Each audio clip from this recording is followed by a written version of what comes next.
Bonjour, eh bien vous êtes dans Trait pour Trait, votre podcast BD préféré qui passe aussi à la télé sur Watch. Vous pouvez nous retrouver sur toutes les box bien sûr, Free, Orange, Bouygues, sur la chaîne YouTube de Trait pour Trait, sur le site de Trait pour Trait et sur BD Zoom. Toujours sur BD Zoom. Et Canal BD des fois de temps en temps, hein, parce que là on n'est plus en librairie, on est toujours à Angoulême. Eh bah oui, évidemment, alors en Angoulême la fête bat son plein, les festivaliers arrivent par centaines de milliers, comme on dit, hein. Enfin, alors on est selon les organisateurs. Super.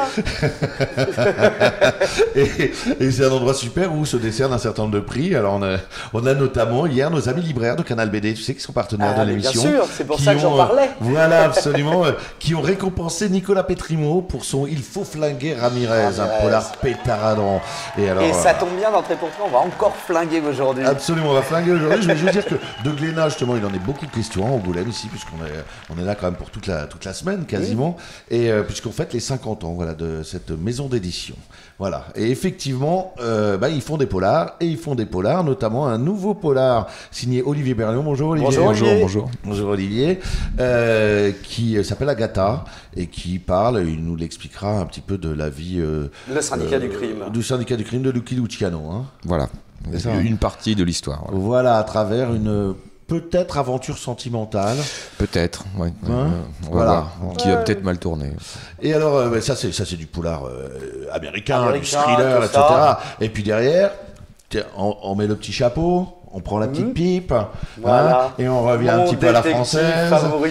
Ton détective favori. favori. C'est mon détective de choc. Nicolas Barral, bonjour. Bonjour. Nicolas nous rejoint pour le nouveau Nestor Burma, Corrida aux Champs-Élysées, qui se situe dans le cinéma. Oui, dans le 8e arrondissement. Oui, oui, alors c'est effectivement, le principe des Burma, on peut le rappeler, effectivement, il y a toujours une enquête dans un quartier. Voilà, et là, effectivement, Nestor va fréquenter les gens du cinéma. Quel cinéma ? Eh ben oui, le Cinoche, mais bon, on va dire le Cinoche. Ouais, en plus, il revient, ça débute tranquille. Bah oui, il est en vacances. Il vient juste de terminer une mission où il avait été engagé comme garde du corps par une star américaine, d'ailleurs, qui le logeait très sportivement dans un grand hôtel des Champs-Élysées. Donc il est là, il assiste à des projections avec son ami Marc Covet. Et puis, évidemment, ça ne serait pas possible autrement. Il va se retrouver embringué dans une histoire un peu louche qui met en scène une actrice sur le retour qui va mal terminer sa vie. Et puis, de fil en aiguille, il va tomber sur des gens du milieu prétendant qu'ils n'en sont pas, des gens qui sont vraiment du milieu. Et il y aura évidemment un coup sur la tête parce que sinon c'est pas possible. Hein, et puis il s'en remettra quand même pas si mal de son coup sur la tête et évidemment il va résoudre de main de maître cette enquête à la nez et à la barbe du commissaire Farou qui est toujours un peu dans les choux, voilà. Donc voilà, une aventure qui démarre sur les Champs-Élysées, qui fait quelques détours par le quai des Orfèvres et puis qui se termine dans une grande propriété de Neuilly. On voit beaucoup le commissaire Farou, on voit peu Fabre là, dans cette histoire-là. Oh bah oui, mais il y a plein de second rôles très intéressants. Alors des second rôles, justement, il y en a aussi beaucoup dans Agatha, parce qu'on parlait de Lucky Luciano, qui, en tout cas, moi, c'est ce que j'ai dit, mais alors on n'était pas forcément d'accord, Olivier, on en parlait, qui est un peu un second rôle dans ce premier tome qui nous présente une jeune femme qui s'appelle Agatha. Mais alors, vous me disiez, non, en fait, le personnage principal, c'est Lucky Luciano. Ah non, ils sont deux. En fait, c'est deux parcours parallèles. Elle, c'est un parcours fictif que j'ai inventé. C'est une jeune immigrée qui essaye de faire sa place, qui a avorté en Pologne clandestinement. Et en Pologne, à l'époque, on mettait en prison les gens qui avortaient. Donc elle est obligée de s'enfuir. Et puis, en même temps, parallèlement, effectivement, Lucky Luciano est en train de régler les problèmes mafieux new-yorkais. C'est-à-dire que ça fait 4-5 ans, on appelait ça la guerre des Castelmarese, où deux boss italiens se faisaient la guerre. Et Luciano bossait pour l'un d'eux. Il a tenté d'être débauché par l'autre. Finalement, il se débarrasse des deux. Et il prend le contrôle de toutes les familles mafieuses à travers les États-Unis et il organise ce qu'il appellera le syndicat du crime. Voilà. Alors après, il avait donné un nom italien parce que, comme il disait, si on ne met pas un nom italien, ils vont rien comprendre. Donc on va appeler ça l'Unione Siciliana. Mais et tout de suite, ça fait la différence. entre lui et son associé qui était Lansky, qui lui était juif, et Luciano est le premier à s'être associé avec des gens qui n'étaient pas forcément de son sang, enfin, on va dire. Parce que lui, toutes ces histoires de racisme, de clan irlandais, machin et tout ça. Et c'est pour ça qu'il a réussi à fabriquer cette union, on va dire, de toutes les familles pour que tout le monde... Et ils se sont répartis les territoires. Donc on assiste à cette ascension de Luciano, c'est-à-dire qu'à la fin de l'album, il est le maître. Bon, il participe même à l'élection de Franklin Roosevelt, parce qu'il est un peu partout. Et en même temps, il y a une histoire... une petite histoire, entre autres, à régler avec des cimentiers polonais qui ne veulent pas laisser le marché de la digue du New Jersey. Oui. Alors bon, on essaie de leur expliquer gentiment. Comme ils sont têtus, on décide d'enlever leur gamin. Et le problème, c'est qu'avec le gamin, il y a une jeune fille qui s'appelle Agatha. Et c'est là qu'ils vont se croiser. Cette fameuse Agatha que l'on découvre, cheveux blonds, forcément elle vient dénoter avec le reste. Mais qu'est-ce qu'il y a pour partir sur l'intérêt de Luciano et de cette période ? Alors bon, c'est tout bête. Hein. Moi, au départ, je voulais raconter l'histoire d'une jeune femme dans les années 30, avec toutes les difficultés, parce que c'était à la fois la libération des femmes, les années folles, elle commençait à aller dans les bistrots, etc. Mais en même temps, il y avait encore tous les carcans, notamment cette loi sur l'avortement, etc. Donc je voulais parler de ça, et c'est en lisant sur cette période, effectivement, je lis la biographie de Luciano, et à un moment, il explique qu'il a réussi dans les affaires, parce que lui, il s'est jamais marié, il s'est jamais embêté avec une femme. Enfin, et comme il se fait arrêter en 1936, je me dis, il y a peut-être eu... Voilà, donc je me suis imaginé peut-être une relation sentimentale ou en tout cas une tentative, enfin on verra. D'accord, cette relation sentimentale, ce sera donc cette Agatha que l'on découvre là dans ce premier volume. Mais Nestor, c'est un petit peu pareil, il y en a des femmes, mais bon... Nestor, avec son air de ne pas y toucher, effectivement. Ah oui, mais il tombe beaucoup. Il tombe beaucoup. Ouais. Non ?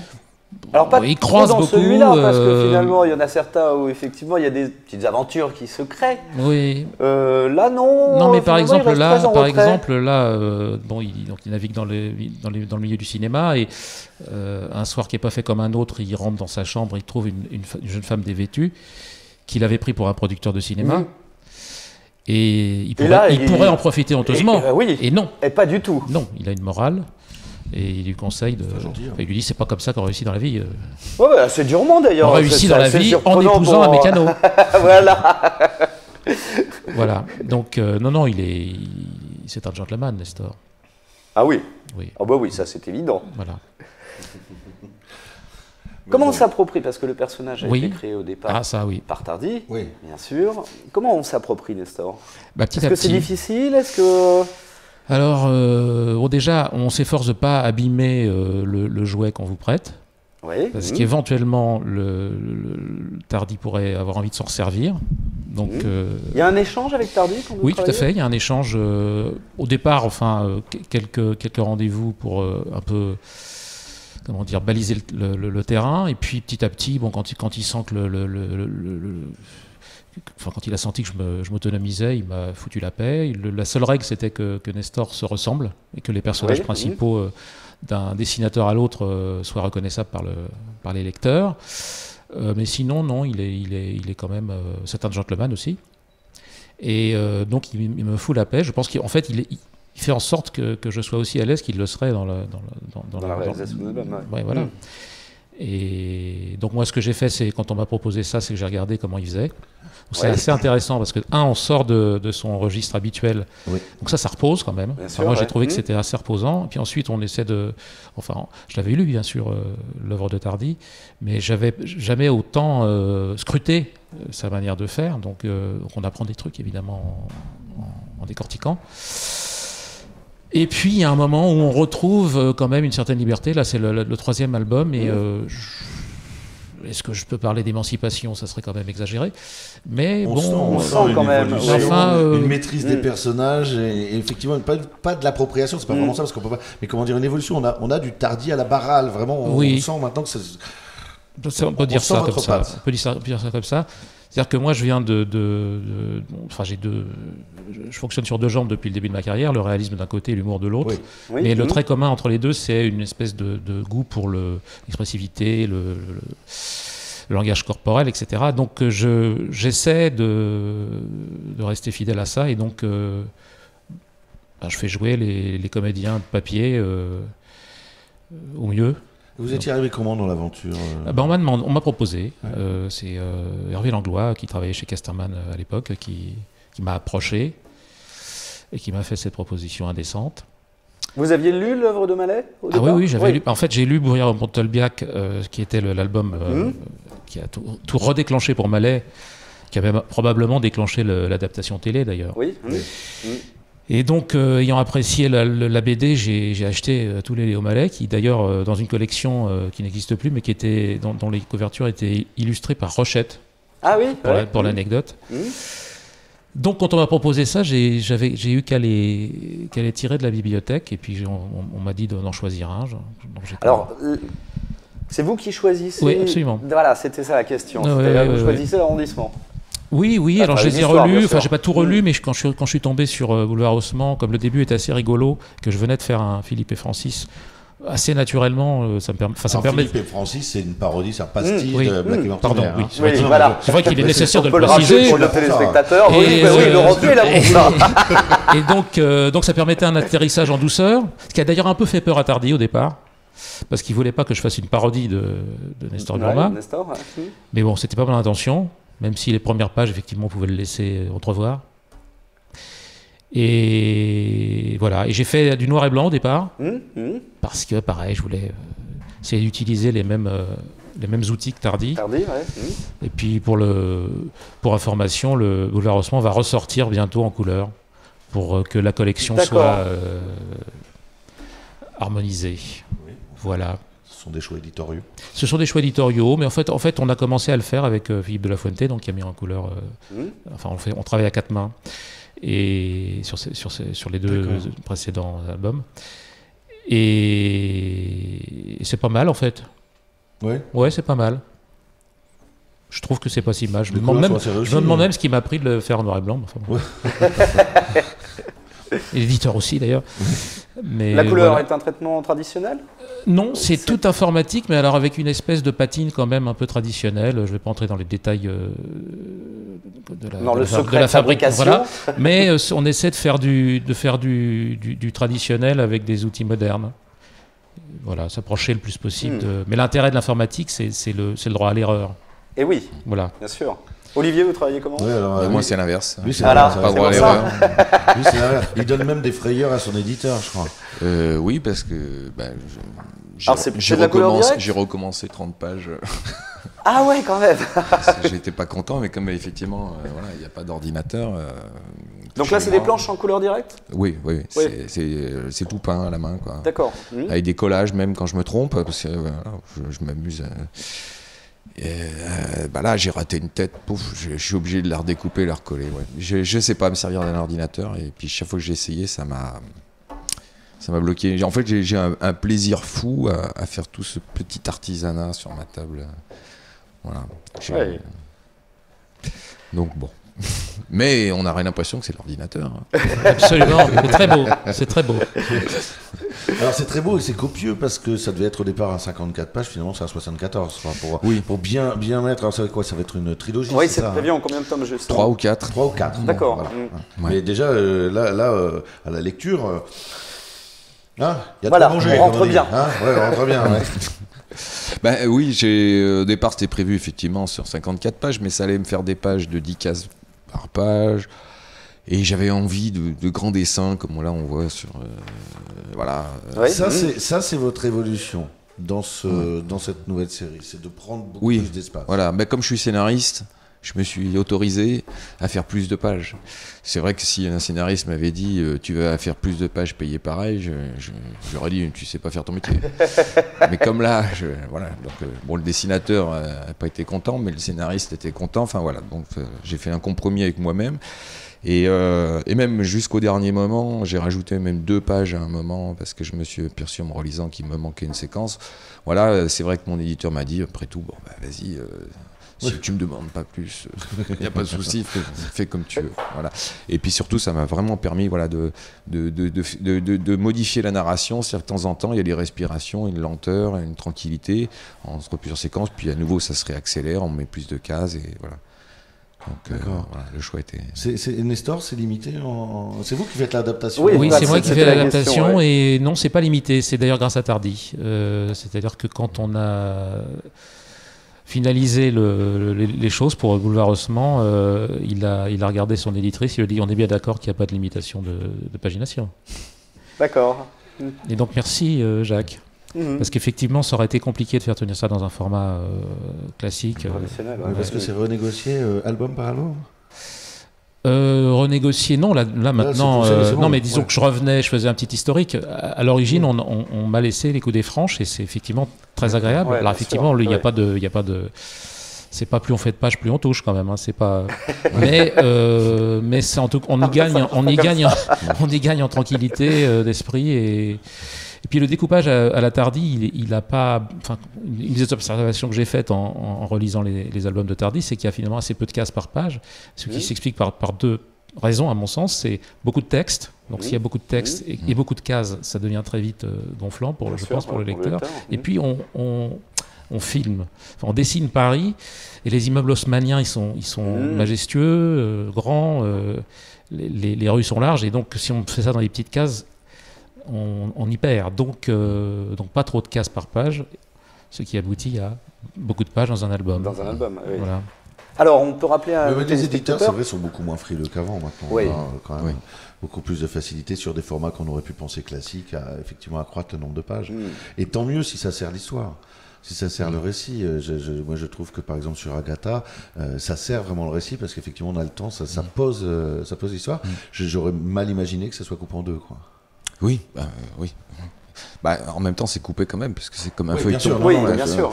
Mais effectivement. Et d'ailleurs, ce qui est même amusant, c'est qu'au départ, j'avais pas prévu de terminer comme ça. Et puis, je faisais lire mon storyboard. Je sais pas si les gens savent ce que c'est qu'un storyboard, mais en fait, c'est expliquons à nos téléspectateurs c'est la bande dessinée. C'est la bande dessinée qui est faite, mais à vive allure. En crayonné. Qui permet d'avoir le découpage. Donc avec des personnages pas forcément très très bien dessinés, les décors, etc. Mais ça permet de pouvoir lire avant d'attaquer la réalisation, ce que ça donne. Voilà, ça nous donne. Et donc moi, je faisais lire mon storyboard à mes 2 filles. D'accord. Voilà. Parce que comme je parlais d'une femme, je me suis dit, bon, les filles, vous allez bientôt être des femmes. Et, elles sont grandes maintenant. Et non, mais j'avais besoin de leur avis. Ça, c'est pas possible, ça, c'est pas possible. Mais non, mais papa, mais enfin, jamais une femme réagirait comme ça, papa. Ah bon, d'accord. Voilà. Donc, et je leur faisais lire, et j'avais pas prévu de terminer comme j'avais terminé. Et c'est elles qui m'ont dit, mais ça serait quand même mieux de terminer là. Ah. Voilà. En bonne spectatrice de séries télé qui ont l'habitude du cliffhanger au bon endroit, elles m'ont dit c'est là qu'il faut arrêter. J'ai dit ah bon, d'accord.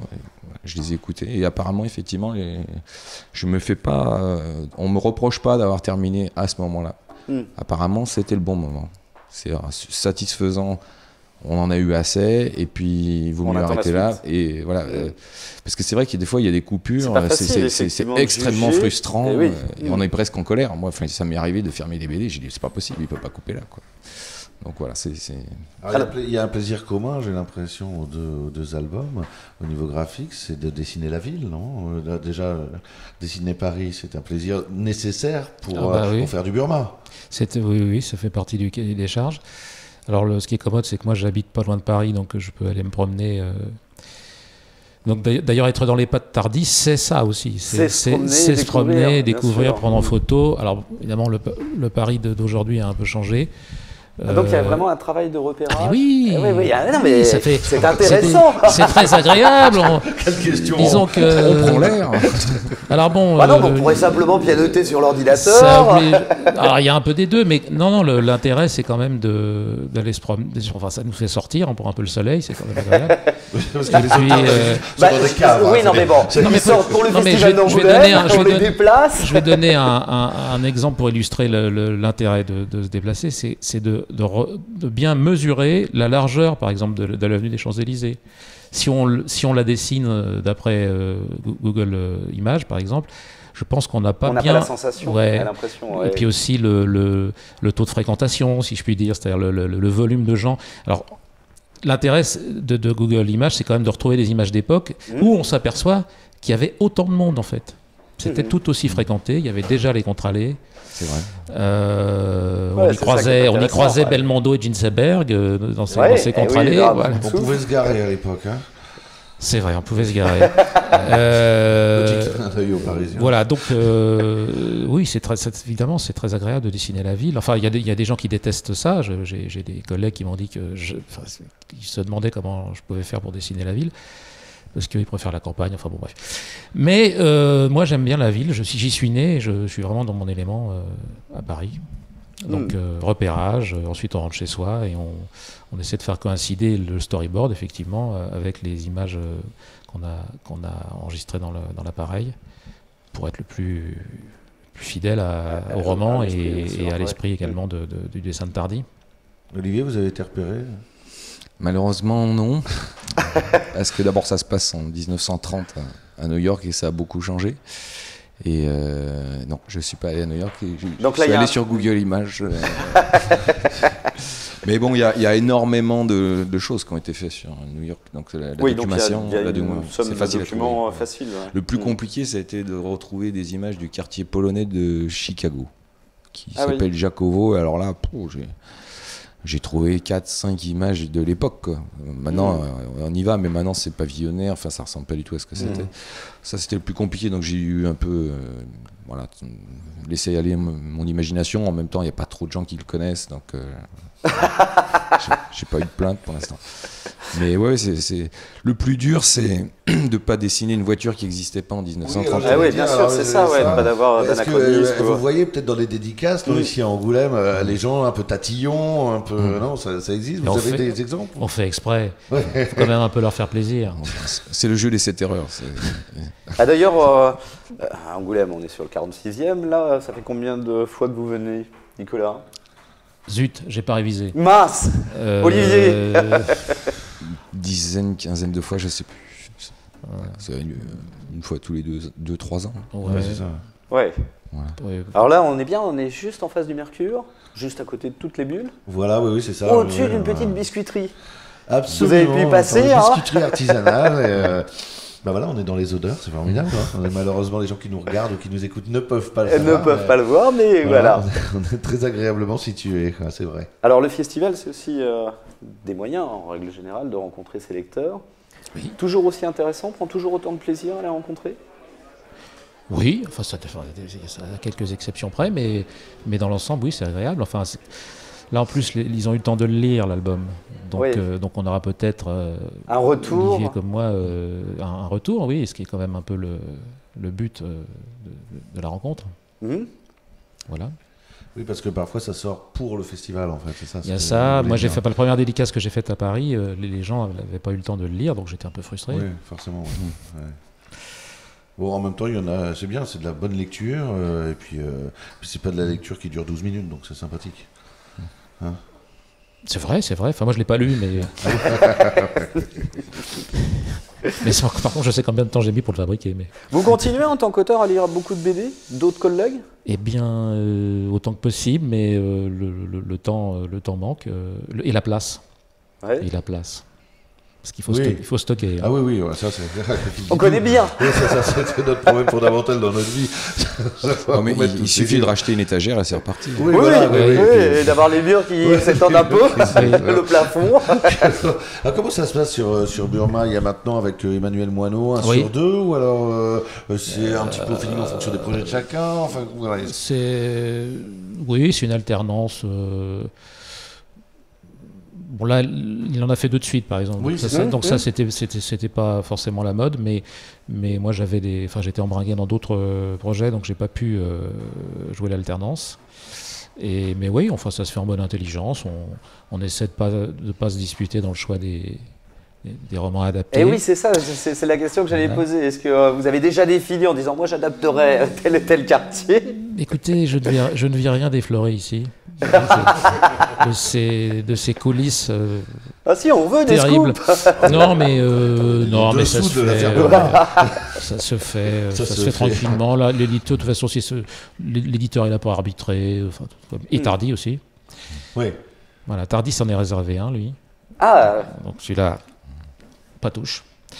Mais sinon pour le Très reste, bien. c'est. Je ne sais plus combien il en reste, je n'ai pas compté.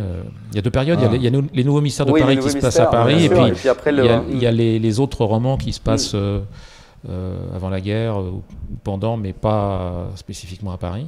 Mm. Donc Emmanuel, lui, il avait effectivement, après avoir fait une pause, en reprenant, pour ne pas piétiner mes pattes bandes, il s'était attaqué justement à cette période-là. oui. Voilà comment on procède. D'accord. Et en dehors de Nestor Burma, on continue Philippe et Francis, dont on parlait tout à l'heure. Ah, il en est question. Ça fonctionne très bien, ça, en plus. Ça fonctionne pas mal, mais oui, il faut qu'on s'y remette. Je vais vous dire quelque chose. Oui. Il faut qu'on s'y remette. Dites-moi. Il faut qu'on s'y remette. Sinon, après, les gens vont se plaindre. Mais Non, mais on veut des dates aussi. voilà. Ah non, des dates, je ne voudrais pas. Parce que faut qu'on Ce s'y que je peux remette. vous dire, ce que je peux vous dire, puis ça vous intéresse, bien sûr, Ah bah bien sûr. c'est qu'en ce moment, je fais un album tout seul, donc un peu comme Oui. Olivier. Je me suis complètement autonomisé et émancipé des scénaristes. C'est pas mal. Hein.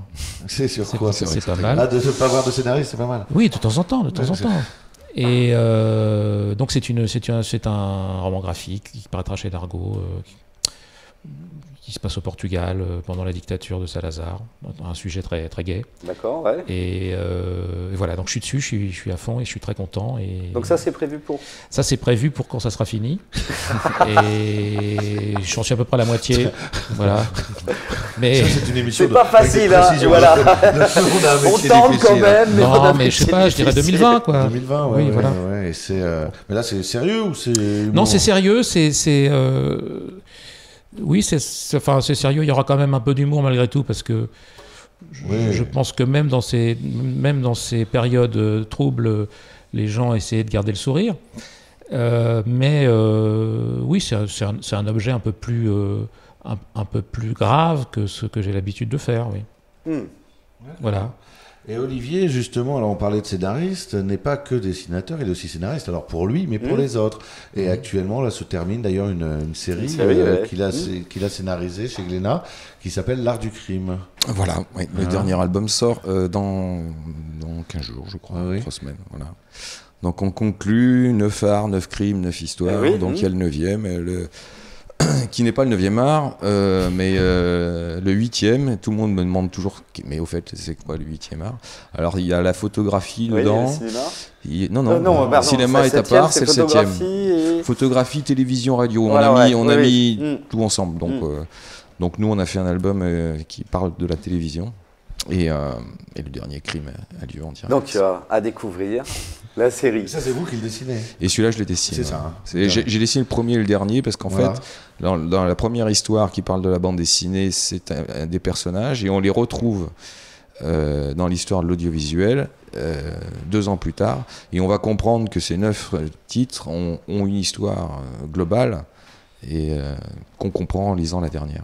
Voilà. Formidable. Voilà, il y a de quoi faire. Hein. Et puis, Nicolas, donc, merci beaucoup. Et merci à vous. Hein. On retrouve Nestor, donc Corrida aux Champs-Élysées. Du Olivier, polar, du thriller, voilà, de l'amour, du sang, des formidable, larmes. avec enfin, voilà. Agatha. Voilà. Pareil à découvrir. Oui. Laurent, nous on se retrouve la semaine prochaine. Ouais, on ou sera demain, ou je sais pas, toujours enfin, de à toute façon, on est à Angoulême, ou Angoulême, demain, oui, c'est ou ça, après, ouais, mais ouais, on ouais. sera toujours à Angoulême. Absolument. On est bien, on va y rester. Du matin au soir, très tard. Continuez à nous suivre, vous pouvez nous suivre sur les réseaux sociaux, hein, la page Facebook, vous abonner sur les podcasts bien sûr, sûr. la chaîne YouTube aussi, on a besoin de vous. Allez, à la semaine prochaine. Ciao, ciao.